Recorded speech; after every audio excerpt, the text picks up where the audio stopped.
They believed they owned his body, but they never realized he was studying their minds. While the plantation masters watched the fields, he watched them, their greed, their rivalries, their secrets, and their hatred for one another. He spoke little, obeyed often, and never raised suspicion. To them, he was invisible. And that was his greatest weapon. What they didn't know was that every order they gave him became a lesson, and every insult became part of a plan. Instead of running into the woods like others had tried and failed, he chose something far more dangerous. He decided to turn the masters against themselves, quietly, patiently, without spilling a single drop of blood. A whispered lie here, a planted truth there, a missing ledger, a forged accusation. Soon, plantation owners who once stood united began to doubt one another. Friendships cracked, alliances collapsed, punishments were handed out to the wrong people.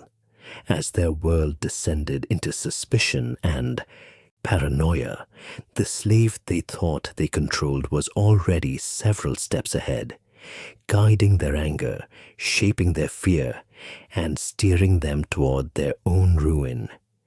By the time they realized something was wrong, it was already too late, because while they were busy destroying each other, he was freeing himself and others right under their noses.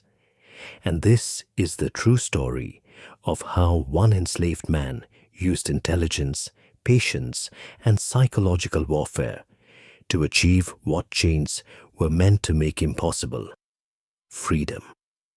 The cotton fields stretched endlessly under the Mississippi sun, white bowls gleaming like false promises across land that had drunk the sweat of generations. Among the rows moved a man named Solomon, his back bent not by age, he was barely 30, but by the careful posture of one who had learned to make himself invisible while seeing everything. Solomon had arrived at the Hartwell plantation 5 years earlier, purchased from an estate sale in Virginia. The bill of sale described him as sound of body, adequate intelligence, no discernible skills. This assessment was precisely what Solomon had intended. In truth, his mother had been a free woman who taught him to read before circumstances and treachery had stolen his freedom. He had learned to hide his literacy like a blade tucked against the skin, dangerous if discovered, invaluable if kept secret. The Hartwell plantation was ruled by 3 brothers, James, the eldest and ostensible master, Robert, the middle son who managed the day-to-day operations, and Thomas, the youngest, who fancied himself a gentleman scholar. Their father, dead 2 years now, had been a tyrant of the old school. His sons had inherited his cruelty, but not his competence. And in that gap between viciousness and wisdom, Solomon saw his opportunity. The plan had begun to form during his 2nd year at Hartwell, after he'd witnessed Thomas strike a woman named Mary for the crime of singing while she worked. The blow had been casual, almost absent-minded, the way one might swat a fly. Mary had been carrying her infant daughter on her back, and the child's wail had cut through the humid air like a saw through bone. That night, lying on the rough boards of the quarters, Solomon had understood something fundamental. The Hartwell brothers maintained their power, not through unity, but through a delicate balance of mutual dependence and resentment. They were not a triumvirate, but a 3-legged stool, and if one leg could be convinced to kick out another, the whole structure would collapse. Solomon began with observation, the kind of patient watching that masters never suspected, because they never truly believed the enslaved could think strategically. He noted that James, as the eldest, controlled the plantation's finances and made all final decisions. Robert resented this, feeling his daily labor earned him more say in the estate's future. Thomas, educated at a mediocre college in Virginia, considered both brothers beneath him intellectually and chafed at taking orders from men he viewed as crude. The brothers held weekly meetings in James's study every Sunday evening, discussing accounts, production, and discipline. Solomon, assigned to house duties that year, served them brandy and cigars, moving through the room like a shadow, refilling glasses, trimming lamp wicks, present but unconsidered. He listened. James wanted to expand cotton production by purchasing more land to the south. Robert argued they should invest in better equipment instead, a new cotton gin, stronger plows. Thomas insisted they should diversify, perhaps try their hand at horse breeding, which he claimed would elevate their social standing. "We're not farmers," Thomas had said one evening, his voice thick with brandy and condescension. "We're landowners. There's a difference father never understood." "Father," James replied coldly, "built this estate from 200 acres. You've built nothing but debts. Had that club in Natchez." The tension had crackled like lightning before rain. Solomon had refilled their glasses and withdrawn, but the seed of his plan had begun to sprout. A plan of the complexity Solomon envisioned required tools, and his first tool would be information. He needed to know not just what the brothers said to each other, but what they said to others, what they owed, what they feared, what they desired. This required expanding his access, and access required trust, or at least the absence of suspicion. Solomon began a careful campaign of competence. He became the servant the brothers requested specifically. When James needed documents from the estate office, Solomon retrieved them with uncanny accuracy. When Robert needed a message delivered to the overseer at dawn, Solomon was already awake and ready. When Thomas required his boots polished to a mirror shine for a social engagement, Solomon's work was impeccable. Within 6 months, Solomon had made himself indispensable, the kind of servant whose presence was so reliable it became invisible. More importantly, the brothers began speaking freely around him, as masters often did, forgetting that ears attached to an enslaved body might also attach to a thinking mind. He learned that James had secretly borrowed money from a bank in New Orleans to purchase land without telling his brothers. He discovered that Robert had been selling small portions of the cotton crop privately, pocketing the difference and cooking the books to hide it. He found out that Thomas was courting Elizabeth Sinclair, daughter of a wealthy planter, and that her father had made clear his disdain for the Hartwell family's new money origins. Each piece of information Solomon filed away in his memory, building a map of vulnerabilities. The second tool Solomon needed was allies. Not accomplices, the risk of discovery was too great, but people who could be positioned like pieces on a chessboard, moved without knowing they were moving. There was Jacob, the elderly carpenter who built and repaired structures on the plantation. Jacob had been at Hartwell longer than anyone and possessed the peculiar freedom that sometimes came with age and indispensability.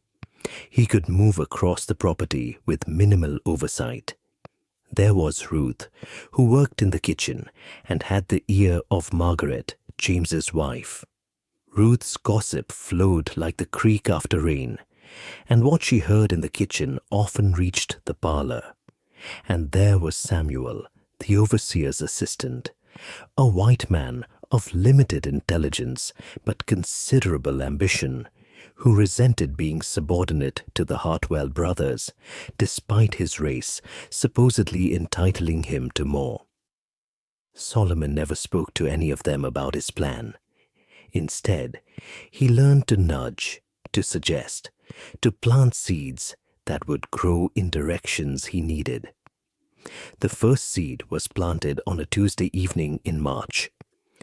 Solomon was clearing the dinner dishes from James's study when he, deliberately, with carefully practiced clumsiness, knocked a stack of papers from the desk.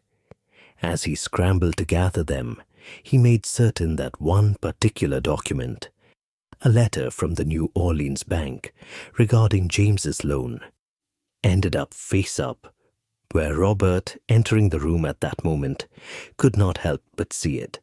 Clumsy fool, James had snapped, but his face had gone pale as he noticed Robert's expression. A loan? Robert's voice was quiet, dangerous. You've taken a loan? Without discussing it with Thomas and me? It's estate business. Estate business is our business, James. Or have you forgotten we're equal inheritors? Solomon had retreated from the room as the argument escalated. But not before he'd seen what he needed, the first crack in the foundation. Over the following weeks, Solomon carefully widened that crack. He arranged for Robert to accidentally discover more details of James's land purchases. He ensured that certain comments Robert made about James's financial recklessness reached Ruth's ears, and thus Margaret's, causing tension between James and his wife. To Thomas, Solomon fed a different poison. While organizing Thomas's library one afternoon, he made certain Thomas found an old letter from their father, one that explicitly stated James should lead the family business because Thomas lacked the practical sense for business matters. The insult, years old but newly discovered, festered in Thomas's pride like a splinter. But Solomon's masterstroke was subtler. He began making small errors in his service. Nothing that would bring punishment, but enough to create frustration. He delivered James's coffee slightly too cool. He forgot to lay out Robert's preferred shirt. He interrupted Thomas during his reading. When each brother complained, Solomon apologized profusely and explained he was distracted because the other master had given conflicting instructions. He never specified which other master, letting each brother assume it was one of the others interfering with his servant. The effect was cumulative. Each brother began to feel that the others were undermining him, even in the smallest matters of household management. By summer, the atmosphere at Hartwell Plantation had grown poisonous. The brothers barely spoke civilly to one another. Their Sunday meetings devolved into shouting matches. The entire household walked on eggshells, slaves and overseers alike, fearing the volatility that might erupt at any moment. Solomon watched and waited, carefully maintaining his role as the competent, humble servant, even as he orchestrated each new escalation. The next phase of his plan required external pressure, and for this, he turned his attention to the overseer, a brutal man named Caleb who maintained discipline through terror. Caleb answered to Robert, and their relationship was one of mutual utility. Robert provided protection from James and Thomas's occasional objections to Caleb's methods. Caleb ensured production quotas were met. Solomon knew that Caleb was stealing from the plantation, not cotton, which was too easily tracked, but tools, lumber, and other supplies that he sold in town. It was a common enough practice, and Robert either didn't know or didn't care. But James, meticulous about accounts, would care very much. Solomon arranged for Jacob, the carpenter, to mention to Samuel, the overseer's assistant, that certain lumber had gone missing. Samuel, eager to undermine Caleb and take his position, brought this information to Robert. But Solomon had also ensured that James overheard Samuel's report. The confrontation was spectacular. James accused Robert of tolerating theft. Robert defended Caleb and accused James of micromanaging.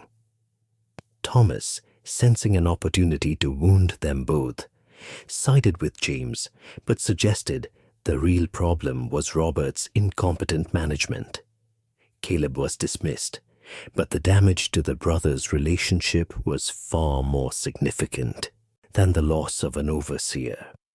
With Caleb gone, the plantation's discipline structure fractured. Robert hired a new overseer without consulting his brothers, a man named Davies, who proved even more brutal than Caleb. James countered by giving direct orders to the field hands that contradicted Davies's instructions. Thomas, desperate to assert some authority, began interfering with the household staff. The result was chaos. Cotton production fell. Discipline became erratic and unpredictable, which made the enslaved population both more fearful and more resentful. The simmering anger in the quarters grew hotter. Solomon recognized the danger this posed to everyone, enslaved and free alike. He had no desire to spark a violent uprising that would inevitably be crushed and result in mass death. His goal was the destruction of the Hartwell brothers' power, not the destruction of the people they held in bondage. So he adapted his strategy. Through Ruth, he let slip to Margaret that James's land purchases had been even more extensive and more expensive than anyone knew. He made certain the information was detailed enough to be credible, including the specific amount of debt James had accrued. Margaret, a practical woman from a merchant family, was horrified. Her dowry had been substantial, and she had no intention of seeing it consumed by her husband's recklessness. She began pressing James to sell the new land and reduce their debt. James, humiliated by his wife's pressure and his brother's knowledge of his financial overreach, became withdrawn and bitter. He began drinking heavily. To Thomas, Solomon directed attention toward Robert's private cotton sales. He accomplished this through the careful placement of ledgers and invoices, ensuring that Thomas, who fancied himself clever, would discover the discrepancy on his own. Thomas confronted Robert with the evidence, and Robert, cornered, claimed he'd been setting aside money to buy out his brothers and take sole control of the plantation. "You've been stealing from us to push us out," Thomas had seethed. "You're no better than a common thief." "Better a thief than a fool or a drunk," Robert had shot back. The Sunday meetings ceased entirely. The brothers communicated through terse written notes. By autumn, the Hartwell plantation existed in a state of Cold War. The brothers occupied different sections of the main house and spoke only when absolutely necessary. Each ran his own fiefdom within the estate, giving contradictory orders and undermining one another at every turn. Production continued to fall. Debts mounted. Neighbors began to whisper about the dysfunction at Hartwell. Solomon's final move required perfect timing. Elizabeth Sinclair's father had invited Thomas to a harvest ball, a significant social event that could cement Thomas's courtship. Thomas had been preparing for weeks, seeing this as his opportunity to distinguish himself as the gentleman he believed himself to be. 2 days before the ball, Solomon ensured that a letter reached Robert, a forged letter composed during midnight hours by a man who had taught himself to mimic various hands. The letter, purportedly from James to a lawyer, discussed dissolving the partnership between the brothers and buying out Robert's share of the plantation at a fraction of its worth. Robert, enraged, stormed into James's study that evening. Solomon, serving dinner, watched as Robert accused James of betrayal. James, confused and drunk, denied writing any such letter. Robert produced it. James claimed it was a forgery, possibly created by Robert himself to create a pretext for some scheme. The argument escalated into violence. Robert struck James, breaking his nose. James retaliated, and the two men, middle-aged and clumsy with rage, grappled like schoolyard children. Thomas, hearing the commotion, rushed in. Rather than breaking up the fight, he joined it. Old resentments boiling over. Margaret's screams brought the household staff, and several enslaved men had to physically separate the brothers. The damage was done. James suffered not just a broken nose, but a broken rib. Robert's hand was fractured. Thomas had a black eye and split lip. But the physical injuries were nothing compared to the social devastation. News of the fight spread through the county with the speed of wildfire. The Hartwells, already the subject of gossip, became a scandal. Elizabeth Sinclair's father withdrew his invitation to the harvest ball and made clear that Thomas's courtship was over. The bank in New Orleans, hearing of the instability, called in James's loan. James couldn't pay. Robert refused to help. Thomas claimed to have no available funds. The plantation was put up for sale. The sale of Hartwell Plantation took 3 months to finalize. A consortium of neighboring planters purchased it, dividing the land among themselves. The brothers each received a portion of the proceeds, enough to live on modestly, but not enough to maintain their former status. James moved to Memphis, where his wife's family grudgingly took them in. Robert bought a small farm in Tennessee. Thomas disappeared into New Orleans, where rumor said he made his living as a gambling hall manager. The enslaved people of Hartwell were divided among the new owners. Families split apart in the calculus of profit and property. This was the part of Solomon's victory that tasted like ash. He had destroyed the masters, but couldn't save those they claimed to own. Solomon himself was purchased by one of the consortium members, a man named Anderson, who owned a smaller plantation to the east. Anderson was neither better nor worse than the Hartwells, which is to say, he was a man who held others in bondage and considered it his right. But Anderson was careless in ways the Hartwells hadn't been. He left documents unsecured. He spoke freely in front of all his servants. He trusted his white overseers completely and never imagined they might be corrupted by a clever word whispered in the right ear. Solomon began to plan again. 7 years after the fall of Hartwell Plantation, Solomon stood on a dock in Cincinnati, a free man. His freedom had not come through one dramatic escape, but through a series of small steps, each carefully planned, each building on the last. He had helped orchestrate Anderson's financial ruin through similar means, turning the man's business partners against him, exposing his overseer's theft, creating cascading failures that seemed like nothing more than bad luck and poor judgment. When Anderson sold his property to pay debts, Solomon had been purchased by a Quaker family in Kentucky who quietly helped him reach the Ohio River and freedom. Now, in the October chill, Solomon prepared to board a ship that would take him further north, to Canada, where even the Fugitive Slave Act could not reach him. He carried with him a small bag containing everything he owned, 2 changes of clothes, a Bible his mother had given him decades ago, and a sealed letter. The letter was addressed to Frederick Douglass, the famous abolitionist and escaped slave whose newspaper, the North Star, Solomon had heard others speak of in whispers. In it, Solomon had written, in the careful, educated hand he no longer needed to hide, a detailed account of his methods, not as a confession, but as instruction.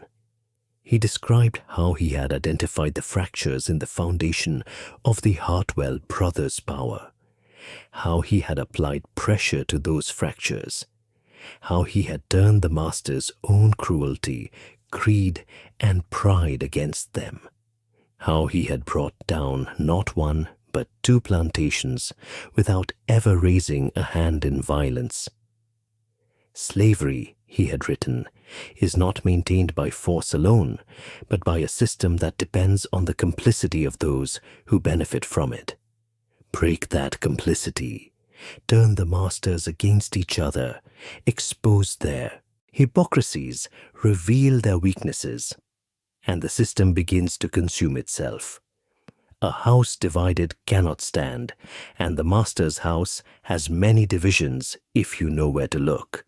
He ended the letter with a plea that others might learn these methods, might use them to bring freedom, not through bloody rebellion that would inevitably be crushed, but through the patient, invisible work of turning the institution of slavery against itself. As the ship's horn sounded and Solomon walked up the gangplank, he allowed himself one glance back at the southern shore. Somewhere beyond the horizon lay the ruins of 2 plantations and the scattered lives of 3 brothers who had never understood how they'd been undone. They had blamed each other, blamed bad luck, blamed the economy, blamed everything except the truth that a man they had considered property had proven himself their master in the one realm they believed belonged exclusively to them, the realm of the mind. Solomon turned away from the shore and faced north toward a future he had won, not with chains broken by force, but with chains that had broken themselves. Behind him, the system that had enslaved him continued, vast and terrible. But somewhere in its foundations, cracks were spreading, and patient hands were learning to widen them. The ship pulled away from the dock, and Solomon allowed himself something he had not permitted in years, a smile. The genius of Solomon's plan was that it looked like nothing, like simple misfortune, like the natural friction between flawed men, like the inevitable decay of an unjust system. And perhaps that was the truth of it.